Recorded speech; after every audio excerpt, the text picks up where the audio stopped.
أنا فشلت أعترف، بس في نفس الوقت أحس إني تعلمت. الإنسان إذا ما فشل ما يوصل حق اللي يبي. ساعات الواحد يعني لما ينجرح يتعلم، صدق يتألم، بس رغم إني أدوس على الجرح أتعلم. هذا الكلام طالع من أعماقي لأنه معورني. كثير فشلت بصداقاتي أنا، كثير إنسانة فاشلة، أنا ما كنت أحكم لا عقل ولا قلب ولا ضمير. صعب. الحين لا، الحين شوي أشوف من زاوية أبعد، يعني عارفة أختار. ومثل ما قلت لما أحس إن واحد مو مكانه أوخره، أو أنا أوخره، مش مهم إن أتم على ما أنا فشلت عليه. بصداقاتك يعني؟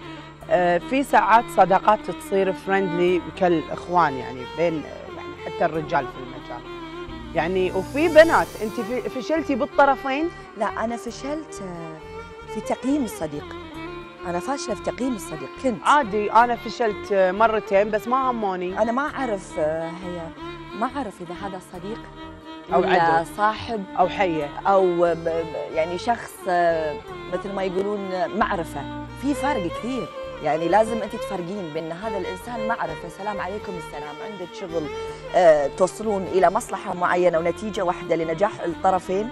وفي شخص يكون مثلا صاحب انت معي صالون، اطلع معها مطعم، اروح معها سفره، بس مش صديقه، مش امنها على بيتي، على اسراري، على زوجي، على حياتي. ما تستحق تقعد مع امي وابوي وتعرف اخوي. في ناس ما يصير يشوفون كل شيء. انا انسانه شفافه، اي شويه صعب كان بالنسبه لي اني اقيم صديقي من. هذه كانت غلطتي. ريم،